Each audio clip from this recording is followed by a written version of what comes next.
가는 날이 장날이라고 제가 오늘 설교 예화로 처음으로 동생 이야기를 하려고 했는데 재수 씨가 와 있네요.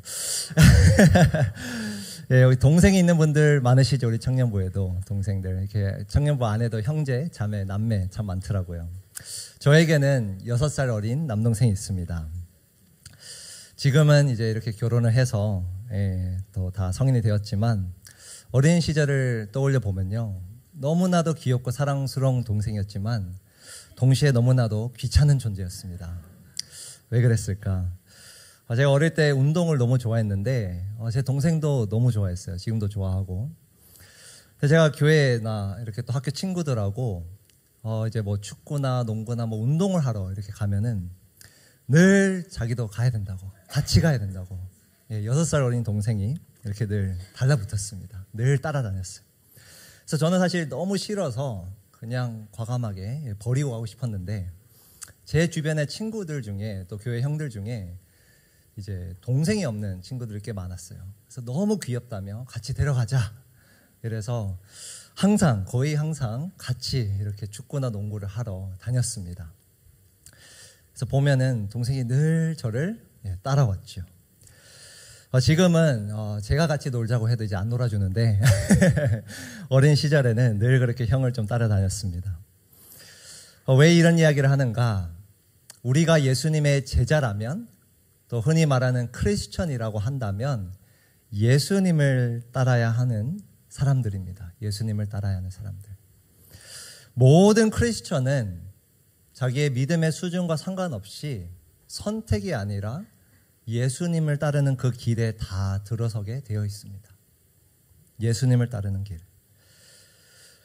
우리가 큐티하고 있는 누가복음도 역시도 이 길에 대해서 계속해서 설명해 주고 있어요. 제자들이 예수님을 어떻게 따랐는가를 계속해서 그 복음서를 통해 우리에게 알려주고 있습니다. 오늘 본문을 통해서 저는 우리가 예수님을 따르는 그 길이 어떤 길인가 먼저 좀 살펴보기를 원하고요. 나머지 2번, 3번 대지를 통해서는 우리가 어떤 자세로 그 길을 따라야 하는가를 살펴보기를 원합니다. 누가복음 9장 51절, 61절을 통해서 우리는 어떤 길에 지금 들어선 건지, 그리고 어떻게 예수님을 잘 따라갈 수 있는가를 함께 살펴보기를 원합니다. 오늘 본문은 사실 누가복음의 큰 그 단락상 아주 중요한 부분입니다. 지점이에요.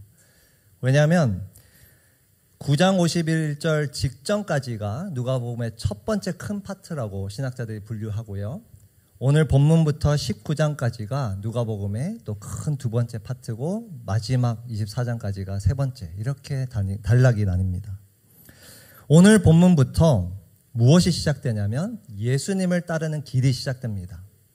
제자들이 예수님과 함께 갈릴리라는 지역에서 이제는 예루살렘까지 가는 그 여정을 그리고 있어요. 총 10장에 걸쳐서. 오늘 본문이 바로 그 시작이에요. 예수님을 따르는 길의 시작점. 그 여정은 이렇게 시작합니다. 아까 우리가 읽진 않아서 제가 좀 읽어드리고 싶은데 51절, 52절입니다. 예수께서 하늘에 올라가실 날이 다 되었다. 그래서 예수께서는 예루살렘에 가시기로 마음을 굳히시고 심부름꾼들을 앞서 보내셨다. 그들이 길을 떠나서 예수를 모실 준비를 하려고 사마리아 사람의 한 마을에 들어갔다. 오늘 본문은 이렇게 시작해요. 51절 다시 보시면 예수께서 하늘에 올라가실 날이 다 되었다. 이게 무슨 뜻인가? 예수님이 왜 갈릴리에서 예루살렘까지 가고 계신가? 바로 그곳에서, 예루살렘에서 그가, 우리가 잘 알지만 십자가를 지시고 그곳에서 돌아가시고 3일 만에 부활하셔서 나중에는 실제로 하늘로 올라가십니다. 그 사건을 염두에 두고 이렇게 이야기를 하는 거예요. 예수께서 하늘에 올라가실 날이 다 되었다. 예루살렘에 일어날 일을 두고 하는 이야기입니다. 그런데 가는 도중에 우리가 방금 읽었지만 사마리아라는 곳에 들려서 거기서 좀 쉬고 싶은데, 그래서 심부름꾼을 보내서 그들이 쉴 곳을 찾기 위해 보내셨는데 이런 일이 일어납니다. 53절 보면. 그러나 그 마을 사람들은 예수가 예루살렘으로 가시는 도중이므로 예수를 맞아들이지 않았다. 예수님은 가는 도중에 쉴 곳을 찾아 이제 숙박을 하려고 갔는데 환영조차 하지 않았습니다. 맞아들이지 않았어요.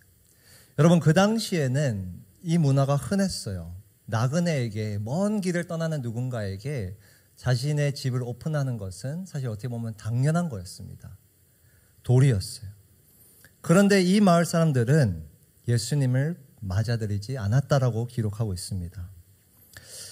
이유는 이 성경 본문에 기록되어 있지는 않지만 추측해 볼 수는 있어요. 왜냐하면 제가 여러 번 설명드렸지만 유대인과 사마리아인은 사실 서로 상종도 안 하는 사이였습니다. 아마 그런 이유 때문에 맞아들이지 않은 것 같아요. 자, 그렇게 환영을 어떻게 보면 거절을 당하자 제자들은 이렇게 이야기합니다. 54절에. 그래서 제자인 야고보와 요한이 이것을 보고 말하였다. 주님, 하늘에서 불이 내려와 그들을 태워버리라고 우리가 명령하면 어떻겠습니까? 화가 났나 봐요. 그래서 예수님께 말하는 거예요. 불을 내려서 그들을 심판하자. 우리를 거절한 그들을 심판하자. 그랬더니 예수님이 이렇게 반응하십니다. 55, 56. 예수께서 돌아서서 그들을 어떻게 하셨다? 꾸짖으셨다. 불을 내려 심판하자는 그 제자들을 향해 꾸짖습니다. 그리고 56절에 보면 그리고 그들은 다른 마을로 갔다. 여러분, 되게 단순한 스토리예요. 어디에 길을 가다가 먼 여정을 떠나는 길에 이제 쉴 곳을 찾아갔는데 거절을 당했어요. 그런데 예수님의 반응이 조금 이상합니다, 여러분. 심판을 내리자는 그 제자들을 도리어 꾸짖고 그는 아무 말도 아무런 행동도 취하지 않고 그저 다른 마을로 가버립니다. 다른 마을로 갔어요. 왜 이렇게 반응하셨을까요? 그 이유를 우리가 57절, 58절에서 좀 추측해 볼 수 있어요. 그들이 이 길을 가고 있는데, 여정을 계속해서 가고 있는데 어떤 사람이 예수께 말하였다. 나는 선생님이 가시는 곳이면 어디든지 따라가겠습니다. 제 동생의 모습이에요. 형이 어디 가든지 따라가겠다. 이런 사람이 나타났어요. 예수님께 나와 선생님이 가시는 곳이면 어디든지 따라가겠습니다. 여러분, 너무나도 훌륭한 고백이죠. 사실 우리 모두가 가져야 할 자세죠. 그런데 그를 향해서 예수님은 이렇게 반응하십니다. 58절. 예수께서 그에게 말씀하셨다. 우리 함께 예수님 말씀 읽겠습니다. 시작. 여우도 굴이 있고 하늘을 나는 새도 보금자리가 있으나 인자는 머리 둘 곳이 없다. 여러분, 누군가가 어디든지 따라가겠습니다라고 하면 받아줘야 하는데, 물론 저는 제 동생을 향한 그런 마음이 별로 없었지만 당연히 어디든지 따라가겠다 하면 어서 오너라, 같이 가자, 이렇게 하는 게 마땅한데 예수님은 그를 향해 희한한 말씀하세요. 여우도 굴이 있고, 여우의 집이죠. 여울도 집이 있고 하늘을 나는 새도 보금자리 집이 있는데 인자는, 자기를 가리키는 거예요. 인자는, 나는 머리 둘 곳이 없다. 편히 쉴 곳이 없다. 집이 없다라고 설명하시는 거예요. 왜 이런 말씀을 하셨을까? 그는 아주 자신 있게 예수님, 제가 예수님을, 선생님을 어디든지 따라가겠습니다 라고 자신 있게 말하는 그에게 미리 경고해 주는 거예요. 거절이 아니라 경고예요. 어떤 경고냐? 네가 나와 함께 갈 이 길에 편히 쉴 곳이 없다. 이 길은 안전한 곳이 아니라, 편한 집이 아니라 매우 어려운 길이 될 거야. 미리 경고해 주시는 거예요. 이전에 우리가 아까 봤던 51절에서 56절의 사건, 왜 예수님은 그저 제자들을 꾸짖고 다른 마을로 가셨는가? 이 맥락에서 우리가 추측해 본다면 예수님은 그 자기를 따라오는 제자들에게 지금 교훈을 하나 가르쳐주고 계신 거예요. 뭐냐면, 나와 함께하는 이 길, 지금 시작하는 이 길이 이런 길이다, 거절을 당하는 길이다 라고 가르쳐주기 위함입니다. 그래서 심판도 내리지 않고 그저 그들을 꾸짖고 다른 마을로 가신 거예요. 왜? 앞으로 계속해서 이런 일이 일어날 거니까. 아니, 길이 가면 갈수록 훨씬 더 어려움이 찾아올 거니까 그는 아무런 반응을 하지 않았던 것입니다. 첫 번째 대지인데요.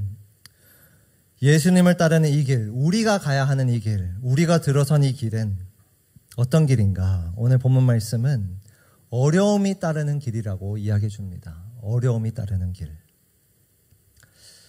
요즘 주변을 보니까 우리 청년들도 그렇고 제 주변에 그냥 어른들도 그렇고 일본을 그렇게 많이 가더라고요. 그래서 저도 지금 가야 되나. 저 빼고 다 가는 것 같아요. 그래서 뭐 당연히 이제 엔저 현상 때문에 많이 가시는 것 같은데 해외여행 너무 좋죠, 여러분. 너무 좋죠. 그런데 생각해 보면 여행이 좋기도 하지만 여행이 길어지면 또 멀리 가면 어떤 생각이 들어 나중에는 집이 최고다. 네, 집 생각이 나죠. 그렇게 좋은 여행도 사실 고생스럽습니다. 자, 그런데 여러분 생각해 보세요. 누군가가 단기 선교를 신청했는데 내가 올해 여름에 키르키즈를 가겠다, 몽골을 가겠다 해놓고 그곳에 가서 풀빌라 숙박을 기대한다면 가면 안 되죠. 여러분, 그와 마찬가지로 우리 모두는 예수님을 따라가며 예수님이 말씀하시는 거예요. 풀빌라 숙박을 기대해서는 안 된다. 편한 곳이 아니다. 미리 경고해 주시는 거예요. 우리가 선교지에 가면 불편을 감수하는 것처럼, 감내하는 것처럼 예수님을 따르는 길에 선 사람은 반드시 이 어려움이 따른다는 것을 알아야 된다는 말씀이에요. 이것을 예상해야 된다고 말씀하고 계신 겁니다. 그래서 자기를 그렇게 따라오겠다는 자에게 미리 경고해 주신 거예요. 나도 머리 둘 곳이 없다. 여러분들은 크리스천이 되어 예수님의 제자가 되어서 어떤 길을 예상하며 가고 있나요? 오늘 말씀은 어려움이 반드시 따를 거라고 이야기하고 있습니다. 자, 예수님을 따르는 길이 이렇게 어렵다면 우리는 어떤 자세로 따라야 이 어려운 길을 헤쳐나갈 수 있을까? 오늘 본문은 두 가지의 자세를 이야기해 주고 있어요. 59절 말씀입니다. 또 예수께서 다른 사람에게 나를 따라오너라 하고 말씀하셨다. 자, 이번에는 예수님이 먼저 초청을 하십니다. 나를 따라오너라. 그러나 그 사람이 말하였다. 주님, 내가 먼저 가서, 자, 이 단어가 중요해요, 여러분. 먼저 가서 아버지의 장례를 치르도록 허락하여 주십시오. 어떤 상황인지 우리가 알 수 없지만 요청이 하나 있어요. 먼저 가서 아버지의 장례를 치르도록 허락하여 주십시오라는 요청이었어요. 여러분, 우리 문화에서도 그렇지만 당시에 그 유대교 문화, 이스라엘 사람의 문화에서는 이 장례, 아버지의 장례는 특히 너무나 중요한 일이었습니다. 특별히 장남에게 반드시 책임져야 할 일이었어요. 부모의 장례를, 아버지의 장례를 책임지지 않으면 자신뿐만 아니라 그 가문의 수치였어요. 그래서 그 중요한 일을 두고 이렇게 요청을 하는 거예요. 먼저 내가 아버지의 장례를 치르고 그 다음에 따르겠습니다. 라고 요청하는 거예요. 그런데 예수님께서 60절에 이렇게 말씀하십니다. 그러나 예수께서는 그에게 말씀하셨다. 자, 여기도 함께 읽겠습니다. 죽은 사람들을 장사하는 일은 죽은 사람들에게 맡겨두고 너는 가서 하나님 나라를 전파하여라. 너무나 중요한 일이기에 그래서 어떻게 보면 알겠다, 다 치르고 오너라 라고 하실 법도 한데 예수님은 죽은 사람들을 장사하는 일은 죽은 사람들에게 맡겨두고 너는 가서 하나님 나라를 전파하라. 예수님의 길을 따라라 말씀하시는 거예요. 왜 이렇게 단호하게 말씀하셨을까요? 너무나 중요한 일인데. 그 당시 유대인의 장례 문화를 우리가 잘 이해합니다. 사진 한 장 준비를 했는데요. 이게 당시의 무덤의 모습이에요. 돌무덤이에요. 이스라엘 백성들은. 우리의 무덤과 달라요. 이 한 무덤에 온 가족, 조상들의 무덤까지 다 있어요. 근데 어떻게 그 수많은 사람들을 이 한 무덤에 다 두는가, 시신을 두는가? 유대의 장례는 좀 독특합니다. 첫 번째 장례는 우리가 아는 그런 3일장과 비슷한 장례예요. 어떻게 보면. 그런 장례를 먼저 치른 후에 시신을 다, 그러니까 어떻게 보면 입관을 한 후에 여기 이 무덤에 넣은 후에 자연스럽게 부패하여 썩도록 둡니다. 뼈만 남을 때까지. 약 1년이 걸린다고 해요. 그러면 1년 뒤에 다시금 장례를 또 치러요. 그 뼈만 걷어서. 그래서 그 뼈만 다 모아서 온 집안이 조상까지 해서 다 한 무덤 안에 이렇게 보관이 되는 겁니다. 3일장의 장례가 아니라 1년이 넘게 걸리는 장례의 문화예요. 지금 이 사람이 말하는 아버지의 장례를 치르도록 허락하여 주십시오라고 말하는 이 시점을 우리가 정확하게는 알 수 없어요. 기록이 안 돼 있기 때문에. 어쩌면 아직까지도 아버지께서 돌아가시지 않았을 시점일 수도 있고요. 아니면 이미 돌아가셨는데 한참 아직 장례가 끝날 때까지는 남은 시점일 수도 있습니다. 어쨌든 우리가 알 수 없지만 이자가 지금 요청한 것은 매우 중요한 요청이지만 생각보다 예수님에게 많이 기다려주세요 라고 이야기하는 거예요. 어쩌면 1년이 넘는 시기를 그가 지금 기다려달라라고 요청하는 걸 수도 있어요. 여러분, 너무나 중요한 일인데 왜 예수님은 이렇게 말씀하셨는가? 그 이유는 그가 하신 말씀을 다시 한번 보면요. 죽은 사람들을 장사하는 일은 죽은 사람들에게 맡겨두고, 이게 무슨 말인가? 사실 좀 해석이 필요한 말씀인데 이런 말씀이에요. 죽은 사람들을 장사하는 일은 죽은 사람들에게 맡겨두라. 여기 두 번째 죽은 사람들에게 맡겨두라라는 대상자가 누구냐면 영적으로 죽은 자들이에요. 예수님을 모르는 자들, 예수님을 따르는 길에 들어서지 않은 자들. 쉽게 말하면 세상 사람들이에요. 그 세상 사람들은 당연히 장례가 너무 중요하기 때문에 그게 우선이 되는 게 맞지만 예수님을 따르는 길에 들어선 자는 다르다는 거예요. 우선순위가 바뀌어야 된다고 말씀하시는 거예요. 장례보다 더 중요한 게 바로 예수님을 따르는 것이라고 설명해 주시는 거예요. 2번 대신데요. 우리가 예수님을 따르는 그 길에, 그 어려운 길에 잘 따라가려면 어떻게 해야 되는가? 어떤 자세가 필요한가?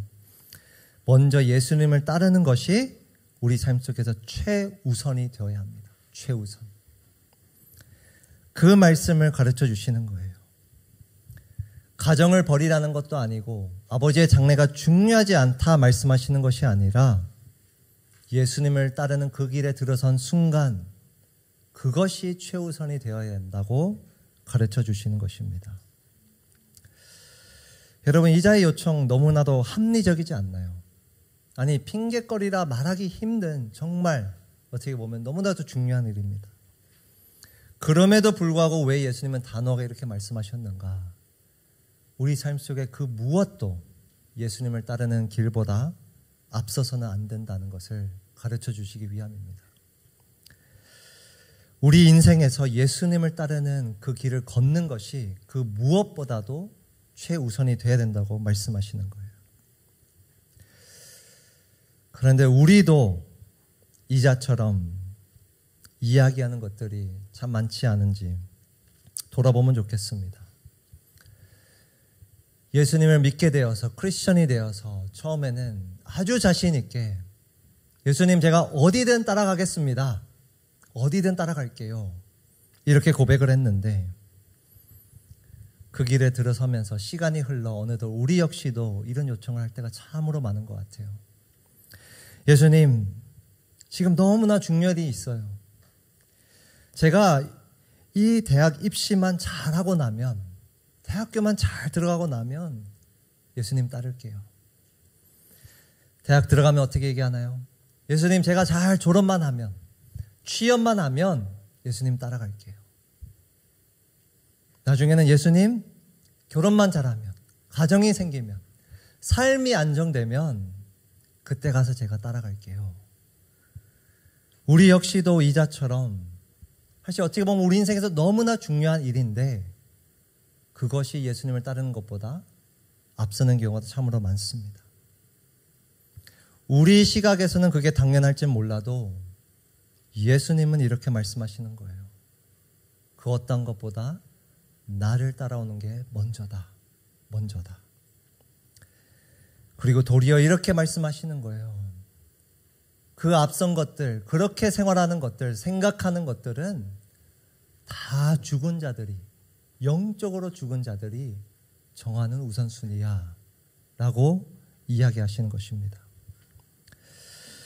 여러분, 우리가 예수님을 따르는 이 길에 들어선 순간 그를 따라가는 것이 그 무엇보다도 최우선이 되어야 합니다.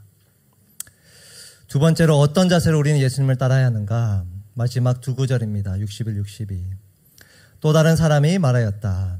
주님, 내가 주님을 따라가겠습니다. 그러나 먼저 집안 식구들에게 작별 인사를 하게 해 주십시오.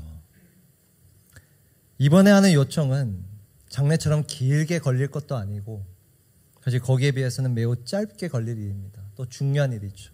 인사. 그런데 예수님이 이번에도 단호하게 이렇게 반응하세요. 예수께서는 그에게 말씀하셨다. 함께 읽겠습니다. 누구든지 손에 쟁기를 잡고 뒤를 돌아다녀 보는 사람은 하나님 나라에 합당하지 않다. 여러분, 더 합리적인 요청이 어떻게 보면 기계 걸릴 일도 아니고 잠시 인사하겠다. 물론 그때 문화상 몇 초 인사하는 정도는 아니에요. 하루가 걸릴 수도 있어요. 며칠이 걸릴 수도 있어요. 그런데 며칠이 걸린다 한들 좀 기다려주면 되는데 왜 또 예수님은 더 단호하게 이렇게 말씀하실까요? 누구든지 손에 쟁기를 잡고 뒤를 돌아보는 사람은 하나님 나라에 합당하지 않다. 더 강하게 말씀하십니다. 이자도 우선순위의 문제도 있었겠지만 또 다른 측면을 지적하시는 거예요. 농사를 지어보지 않았기 때문에 사진을 준비했습니다. 쟁기가 뭘까? 바로 그 이 소 뒤에 이 사람이 잡고 있는 게 쟁기예요. 뭐냐면 소를 앞장서서 고랑을 만들 때 사용하는 거예요. 이 쟁기를 가지고 소가 끌면은 흙을 탁 파가지고 고랑을 만들어줘요. 농사를 할 수 있도록. 근데 중요한 게 있어요. 소가 힘을 다 쓰지만 뒤에 쟁기를 잡고 있는 사람은 뭘 해야 되는가? 탁 잡고 고랑이 삐뚤지 않고 똑바로 직선을 유지할 수 있도록 힘 조절을 해야 되는 거예요. 그 역할이 쟁기를 잡고 있는 사람의 역할이에요.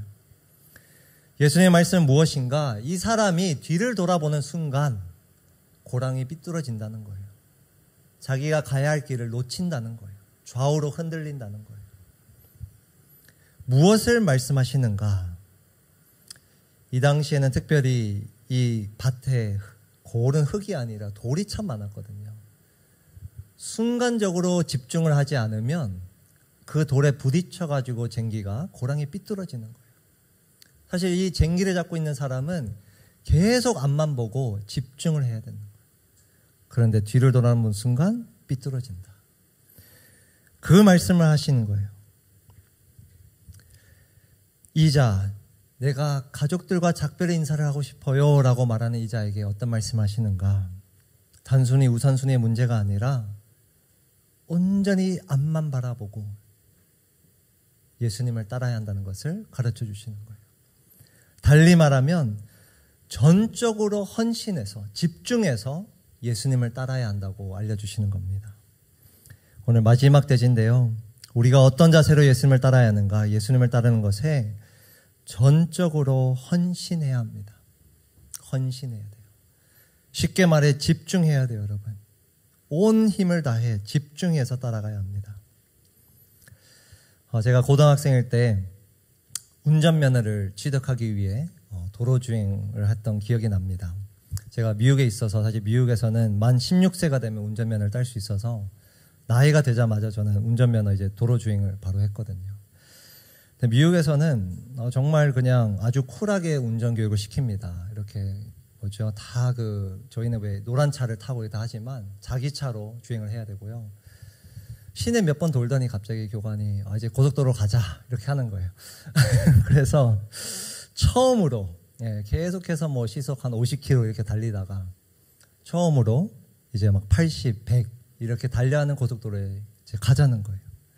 뭐 시키니까 해야죠. 그래서 딱 이제 진입을 하려고 이제 들어가는데 정말 앞만 보이는 거예요. 앞만 보이고 팔에 잔뜩 힘이, 목에 잔뜩 힘이 들어가서 정말 앞만 딱 쳐다보고 집중을 해서 이제 달리는 거죠. 왜? 이렇게 빨리 운전해 본 적도 처음이고 순간적으로 내가 실수하면 정말 큰 사고가 나겠구나. 긴장이 되었던 거예요. 사실 뭐 그날 퇴근 이후의 시간이라 차도 별로 없었어요. 근데 혼자 너무 긴장해서 이렇게 운전했던 기억이 있어요. 그래서 몸이 막 이제 진짜 땀이 흐를 정도로 긴장을 했는데 그 모습이 너무 불쌍해서 그런지 이제 금방 이제 끝내자고 하시더라고요. 여러분, 운전 완전 초짜가 사고를 많이 낼 것 같지만 사실은 그렇지 않아요, 여러분. 완전 초보는 긴장을 해서 운전을 해요. 정말 온 힘을 다해 집중해서 앞만 보며 달립니다. 그런데 누가 사고를 잘 내는가? 분명 뒤에는 왕초보라고 이렇게 탁 스티커를 붙이고 다니는데 자신감이 붙은 사람이 사고를 잘 내요. 운전 경험은 많이 없는데 이제 조금 익숙해졌다고 이제 시선이 앞이 아니라 도로가 아니라 핸드폰에 뺏기고 옆으로 둘러보기 시작하고 그렇게 내가 익숙해져서 자신만만해서 다른 곳을 둘러보기 시작할 때 사고가 나게 되었습니다. 예수님을 따르는 길도 마찬가지예요, 여러분. 예수님이 오늘 말씀하시는 거예요. 62절의 말씀은 앞만 보고 예수님만 바라보며 따라야 한다. 그렇게 집중해서 쟁기를 든 사람이 뒤를 돌아보면 안 되듯이 운전하는 사람이 다른 곳에 시선을 두면 안 되듯이 예수님의 길에 들어선 자는 예수님만, 앞만 바라봐야 한다고, 전적으로 헌신해야 한다고 이야기하고 계신 겁니다. 여러분, 예수님의 길은 우리가 서두에서도 보았지만 결코 쉬운 길이 아닙니다. 그냥 대로가 아니에요, 여러분. 아무렇게나 운전해도 사고가 나지 않는 안전한 곳이 아닙니다. 조금만 방심하면 다른 곁길로 빠질 수 있는 수많은 유혹이 있고 수많은 장애물이 있는 길이에요. 그래서 예수님은 이렇게 말씀하신 거예요. 앞만 바라보고 전적으로 헌신하라. 우리는 이 예수님을 따르는 길 속에서 그분을 따르는 것을 최우선으로 두어야 되고 전적으로 헌신하며 앞만 바라보며 나아가야 합니다. 여러분, 너무나도 어렵죠. 사실 너무나도 실천하기 어려운 말씀이에요. 저부터도 정말 내가 과연 예수님을 따르는 것을 최우선으로 두는가, 솔직하게 예스라고 말하지 못할 때가 더 많은 것 같아요. 그런데 왜 예수님은 이것을 요구하시는가? 그 길이 그만큼 어렵기 때문에 그렇습니다. 그리고 그 길 가운데 예수님이 먼저 본을 보이셨기 때문에 이렇게 말씀하시는 거예요. 오늘 첫 번째 구절입니다. 51절 말씀 다시 한번 볼 텐데요. 예수께서 하늘에 올라가실 날이 다 되었다. 그래서 예수께서는 예루살렘에 가시기로 마음을 어떻게 하시고?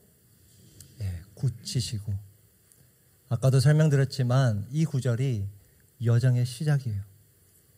예수님의 여정, 예루살렘으로 향한 여정이 시작되면서 예수님은 어떤 자세로 이 여정을 시작하셨는가? 굳은 마음이에요. 굳히시고. 이 헬러를 지역하면요, 예루살렘을 향해 그 얼굴을 향하게 두었다라는 문구예요. 얼굴을 예루살렘을 향해 두었다, 이 말이에요. 굳게 두었다. 그는 다른 곳을 바라보지 않고요, 자기가 가야 할 그 예루살렘, 예루살렘에서 져야 할 그 십자가만을 바라보며 나아갔다는 말씀이에요. 예수님이 이렇게 전적으로 헌신하며 그의 사명을 최우선으로 두며 나아갔습니다. 여정 시작부터. 왜 이렇게까지 하셨는가? 지난주 말씀과 우리가 함께 본다면 결국에는 저와 여러분들의 죄를 용서해 주시기 위해 이 길을 걸으신 거예요. 저와 여러분의 죄를 사해 주시기 위해 예수님은 그 어려운 길을 마음을 굳히시고 시작을 하셨습니다. 그리고 우리가 너무나도 잘 알지만 사마리아 마을에서 문전박대 당하는 그 이상의 정말 그것과 비교도 안 되는 고난을 예루살렘 가서 치르셨어요. 3월 한 달간 제가 누가복음 그 22장 24장까지의 본문을 보면서 그가 그 길 끝에서 어떤 고난을 당했는가 한 주 한 주 좀 살펴보기를 원합니다. 그러면서 제가 바라는 것은 그저 여러분들이 예수님께서 정말 고생하셨구나, 어려움이 많으셨구나, 이 정도의 마음이 아니라 내가 어떤 마음가짐으로 예수님을 따라가야 하는가를 좀 돌아보는 시간이 되기를 원합니다. 예수님을 따르는 그 길, 그가 걸으셨던 길이 어떤 길인지 알고 우리가 정말 오늘 말씀처럼 최우선으로 전적인 헌신으로 예수님을 따르는 제자가 되길 축복합니다.